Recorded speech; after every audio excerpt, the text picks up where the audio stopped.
Ideas Without Frontiers podcast series, Visionary Voices. This podcast is brought to you by the Cascade Foundation. We are committed to helping educational institutions become more globally connected, to help them overcome the barriers they face and deliver real transformative change. If you want to know more about our foundation and learn about our community of action, you can visit our website at cascade-foundation.eu. And don't forget to subscribe. Hi, this is Mark Majewski-Anderson from the Cascade Foundation. Welcome to our series of podcasts, Ideas Without Frontiers, Visionary Voices.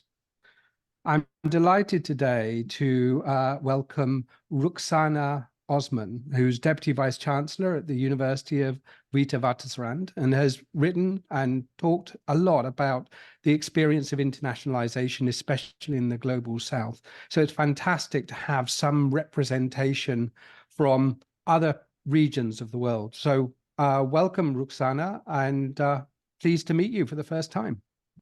Yeah, thanks so much, Mark, and it's an absolute pleasure to be contributing to what Cascades is trying to do. Thank you very much for the invitation. No problem at all. Now, I have to say I've never been to Johannesburg, except for a 1-hour stopover on my way to the University of Free State. But even in that 1 hour, I was amazed about the whole kind of intercultural melting pot with voices and music going on everywhere. And there was something really vibrant and exciting about Johannesburg, the small time I was there. But I guess that has its own challenges and own kind of aspirations in terms of internationalization, diversity, and development within the university. Could you just tell us a little bit about Wits University and how you've developed internationalization there? Thanks. I mean, I would argue, Mark, that you haven't visited South Africa if you haven't come to Johannesburg, actually, because in some ways, Johannesburg is the gateway to the continent and acts as a wonderful conduit to the continent and, in fact, to the rest of the world. Witwatersrand is one of the oldest universities in South Africa. We've just celebrated 100 years of existence, and our main word now at the moment, or main sentence that you described, Wits, is we really believe that in the next decade or two, we want to focus on Wits for good. And it's a research-intensive university, one of the 23 universities in South Africa, and actually globally recognized for the quality and the quantity of our research output, and of course our teaching and learning, and importantly, because of our global partnerships. And those global partnerships are particularly interesting as we think about internationalization, not so much in an expansionist way of expanding out into the world, but rather internationalizing in that we want to be a university that is a place that where people come to Wits University, but also that people from Wits go to other places. So sort of advancing a sort of cosmopolitanism that is Wits University, and located in Joburg, which is really a gateway to Africa and the rest of the world. Our location is really gives us an ideal opportunity to advance the kind of internationalization I'm speaking about, which is much more focused on cosmopolitanism. That's very interesting. I mean, yes, I never got to see Johannesburg, and it was one of my big regrets. I felt that I had never actually been to South Africa, so I definitely concur with you there. But I think I just want to ask you a little bit more about the kind of whole sense of interculturalism in South Africa, because I think many people see the idea of a rainbow state, the idea that there's a diversity of ethnicities. Does that make internationalization and your kind of attitudes towards internationalization different, do you think, than other universities, other countries?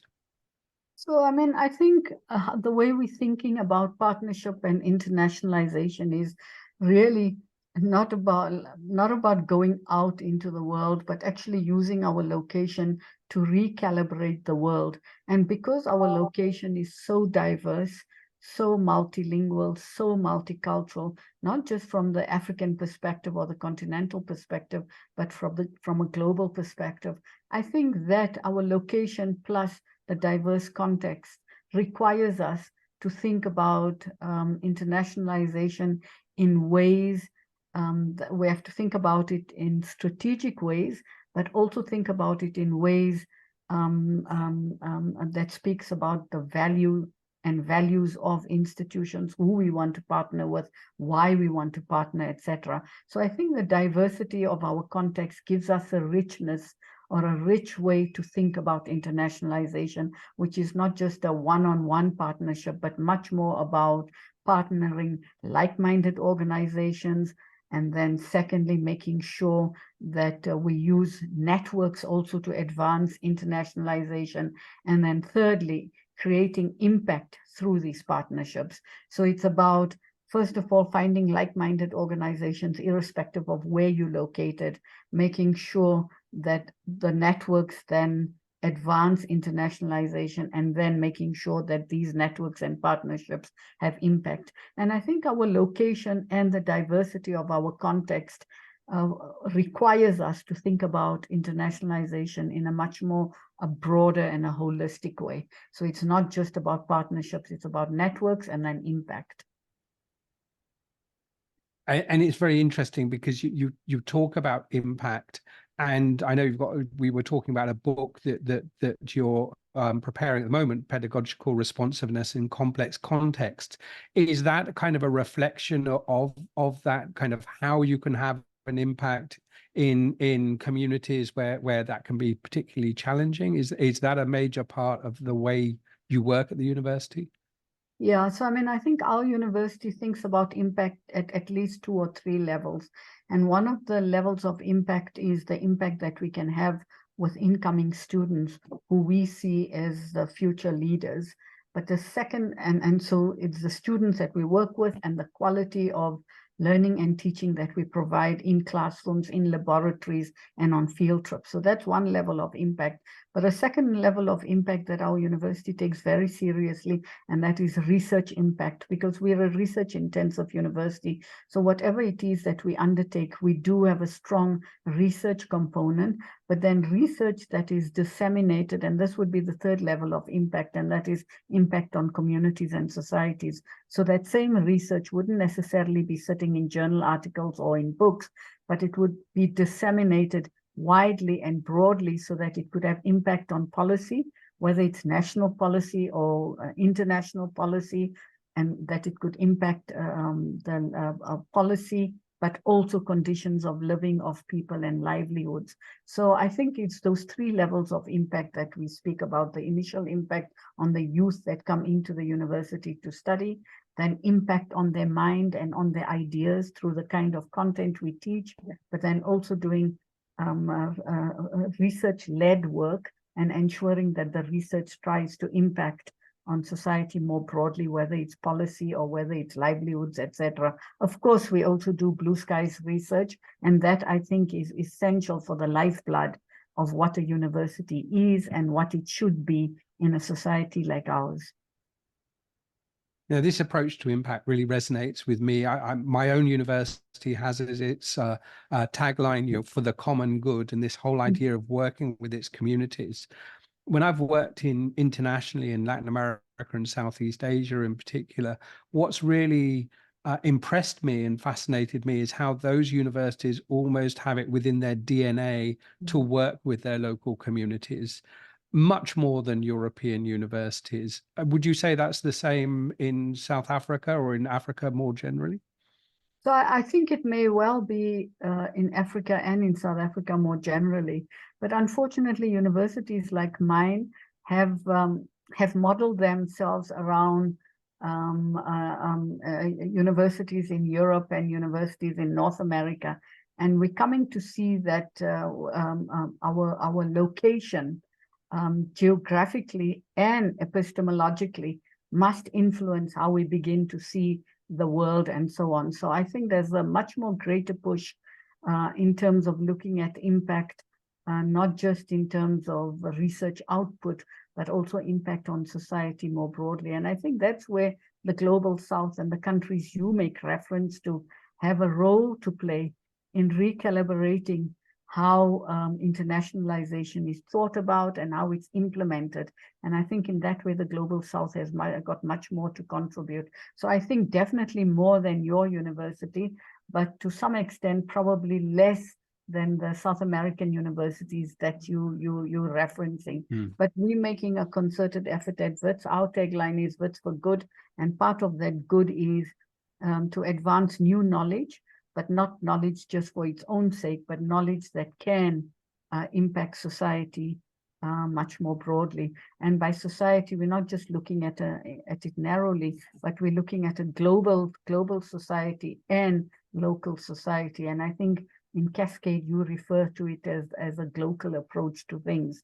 But we recognize that every global problem is also a local problem, but that local problems resonate globally. If one thinks about the climate crisis, if one thinks about the kinds of wars we're seeing around the world, if one looks at the threat to democracy, if one looks at the rise of fundamentalism, irrespective of what kind of fundamentalism, those are global problems, but they resonate locally in different ways, including in our own context, which is quite multicultural, which is quite diverse. With diversity comes quite a lot of these negative connotations. And I think universities have a very important role, and I suppose organizations like Cascade, about creating the spaces for at least having the ability to imagine the kind of world that we would like to see for our children and our grandchildren.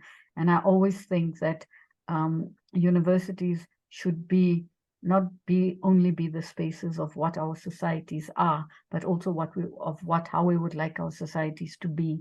And so it's that dual role that we've got to play. And diverse contexts like ours give you that advantage, but they also give you that disadvantage. And that's why role of universities are so significant when it comes to global context and complexity in the context. Yeah, so it's definitely about this kind of dual recalibration of how we deal with the communities, and recalibration of how we deal internationally with other universities and organizations. And I know you've talked about the differences between Global South and Global North. Obviously, we want to kind of break down those barriers. But where do you see? I mean, I know you've worked with universities in the UK and universities across the world. Do you see any particular challenges working with universities from the Global North? What would you identify as the major challenges working with them as a South African university? Yeah, so I mean, I think there can be many challenges, and that's why at the beginning I made reference to that when we look at internationalization and when we look at partnership, we think very clearly and upfront about partnering with organizations and universities that share our values, that are like-minded in how we think about the world, how we think about our role in the world, and how they think about the global challenges. So the first thing is really to partner with like-minded. So one of the challenge is making sure that this like-minded and shared values is upfront. It's there, because that becomes a challenge if you're not on the same page in that regard. So in my experience, I'm quite robust and upfront right at the beginning about shared values and like-mindedness. And then secondly, what can become a challenge is if the view about internationalization is seen as one is giving and one is receiving, or one is receiving students or staff, or there's knowledge, you take the knowledge from the Global North and come and do your data collection in the Global South and go back to the Global North and you re-theorize what you're thinking. I think that can be a challenge. But again, when you think about like-minded organizations upfront, you like-minded, have shared values, and you recognize upfront that this is an equal partnership.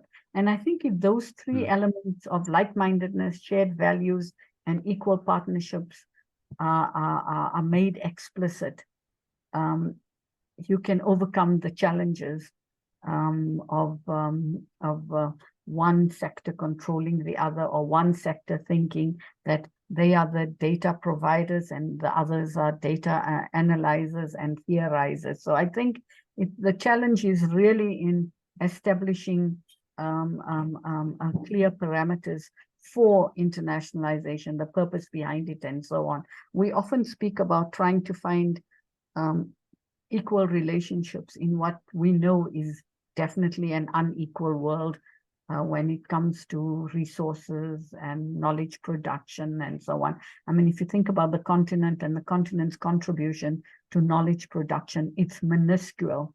But I think the internationalization and the partnership must enable greater knowledge sharing rather than taking data from one and theorizing in another space. So I think there are the challenges, and one's got to be mindful about it. And the three things I'm really mindful when I think about internationalization is about the equality of the relationship, about like-mindedness and shared values. Yeah, I think that's absolutely right, and I think you've pinpointed one of the challenges, and I even think that one of the challenges for institutions and individuals who do have that mindset is the whole question of money. If you're coming with money, then there's a kind of the power play that happens. It makes it more difficult. But I guess another challenge may be cultural as well, and there's a question of us speaking the same language in kind of its broadest sense about what is excellent and what is what has potential to be excellent, and it's very easy to ignore those kind of potentials because of superficial things like the overall language and things like that. Do you find that? Yeah. So Mark, I don't always buy into the idea of, or the theory of a clash of civilizations and so on. I'm really much more committed to the idea that we have far more in common with people who are different to us than anything else. And I think if there's a commitment to excellence, to a shared approach to knowledge, to a recognition that there are different ways of seeing and being in this world, I think that alleviates some of these, what you refer to as cultural differences. The differences around language, I think, is relatively easy to overcome. But when there are differences in how knowledge is viewed, who is seen to be producing this knowledge, and where such knowledge needs to be disseminated, then I think that can become a barrier. And I think organizations like yours or podcasts like this have to actually showcase that knowledge emanates from different sites of practice, and that doesn't minimize its validity. And here I'm not for 1 minute arguing that all knowledges are equal. I'm not into this idea of relativism, but I do believe that how knowledge is produced, where it's produced, who produces it, and how it gets disseminated, those are key questions if you really want to work towards an equitable partnership and a form of internationalization that is productive, not just for the universities who are involved in these partnerships, but much more for the world at large. No, I think it's a heartening and optimistic view. I think I probably share it, although we always face certain challenges. I'm just a little bit maybe if you can kind of characterize in more specific terms your international relationships.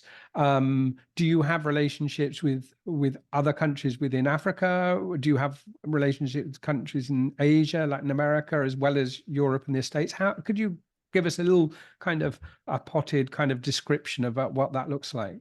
So the university has taken a very clear position that it's not just going to have relationships with many.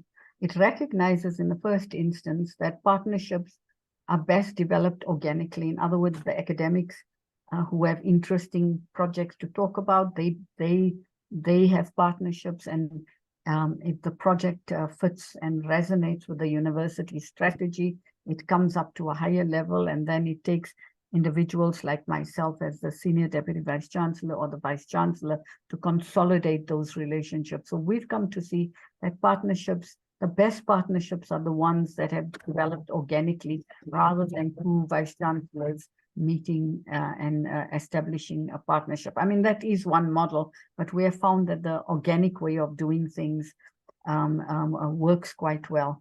But our partnership, we've decided very clearly that our partnerships will be strategic. So we will not have many partnerships all over the place.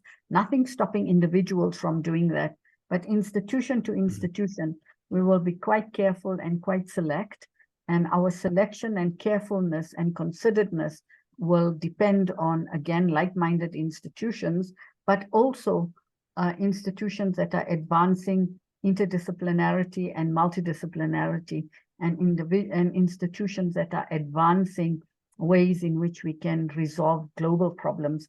So, for example, we have lots of partnerships in the UK, many at the individual level, but we got 4 or 5 strategic partnerships. And we got many in the US, but again, 4 or 5 strategic partnerships. We have many in Latin America, but again, 3 or 4 that we'll select.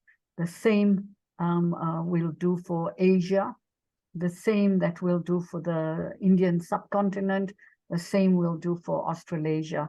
And then the selection will be based on what are some of the key priorities that we're pursuing. And some of the key priorities that we're pursuing focus on advancing the humanities, for example, the digital humanities, the medical humanities. The other would be in public health. Another would be on artificial intelligence and data science.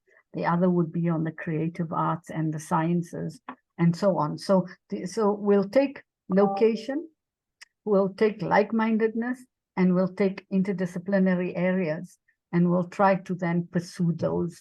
And that's what it looks like. So, for example, one of the strategic partnerships that we have in the UK is with the University of Edinburgh, as an example, and the School of Oriental and African Studies, University College London, and then Bath Spa University. And if I look at the one with Edinburgh, then what this really involves is it's a doctoral program, a WITS Edinburgh program in sustainable African futures.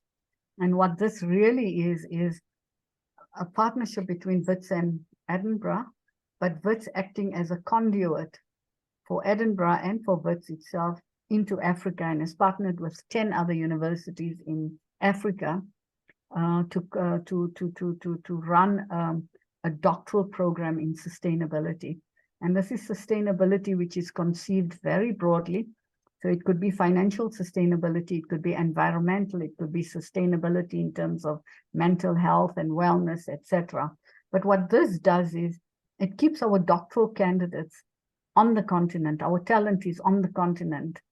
And WITS and Edinburgh act as the providers of this program, but the doctoral candidates are in their countries, in their universities, and we're building their capacity there.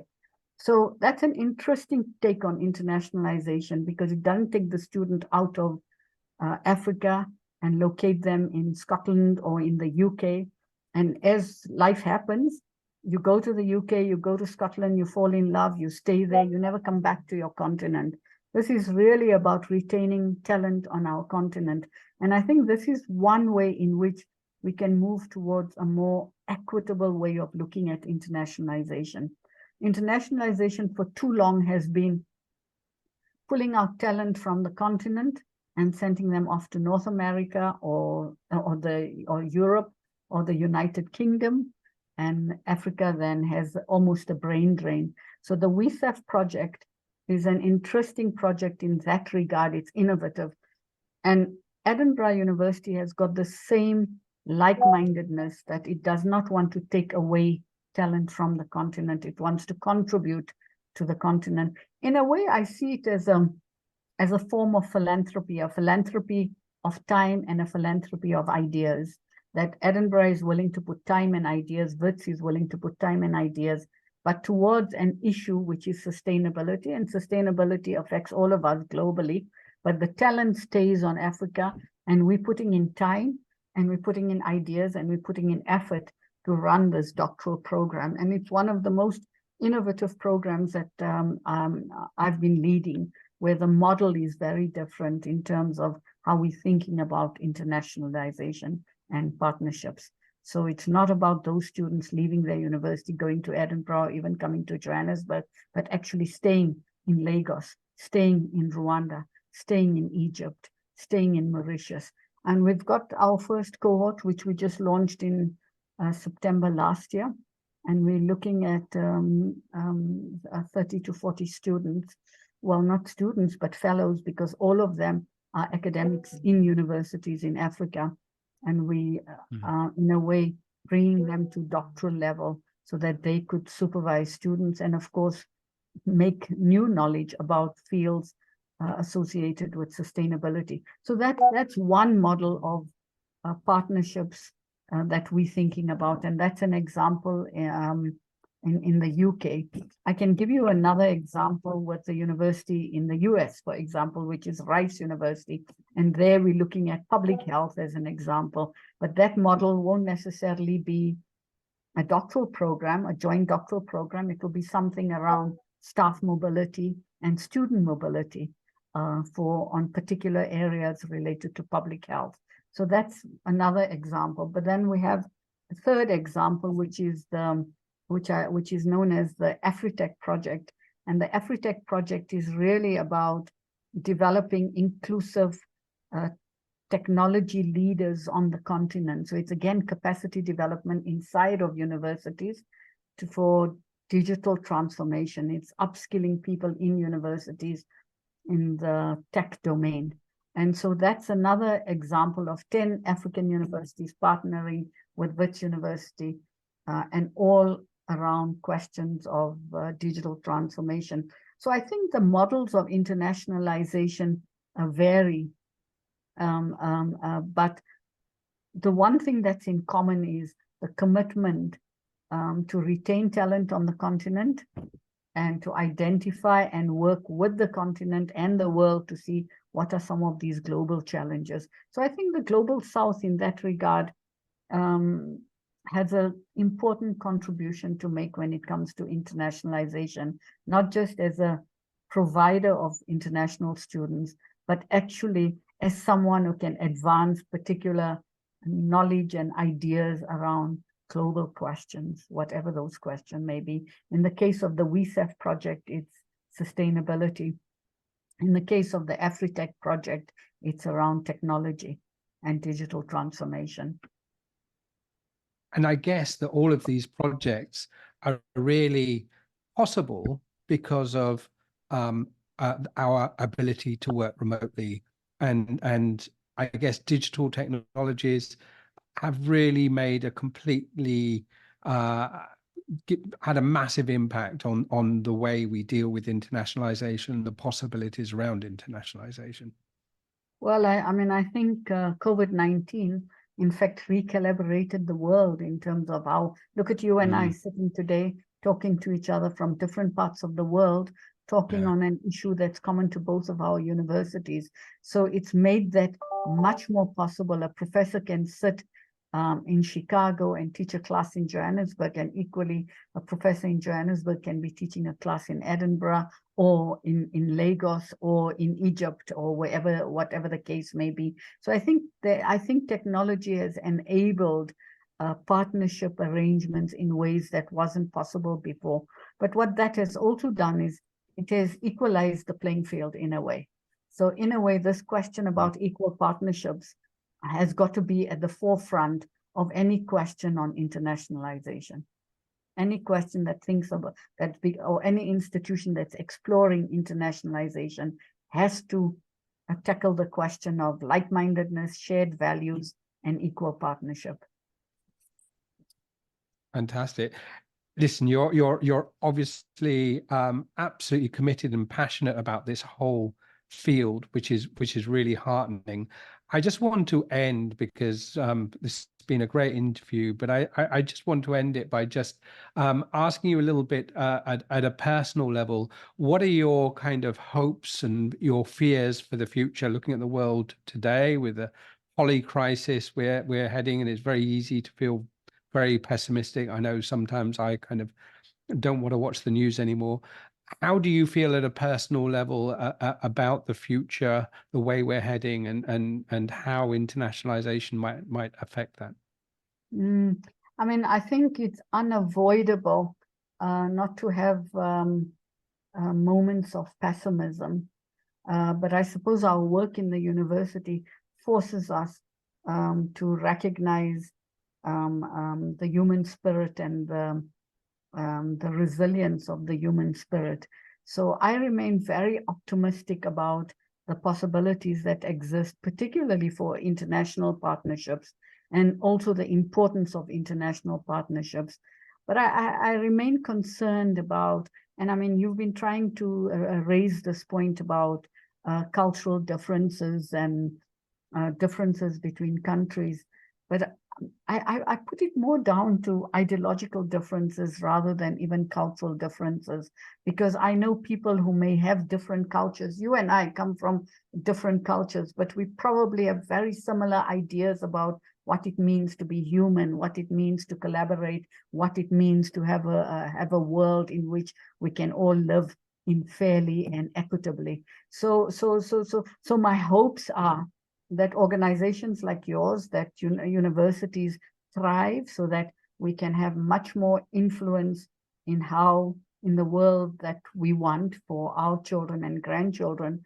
But my worry is always the major onslaught on universities, on non-profit organizations, and even civil society organizations that are all committed to a better world for all. So I worry about the extremism that we see around the world. I worry about that.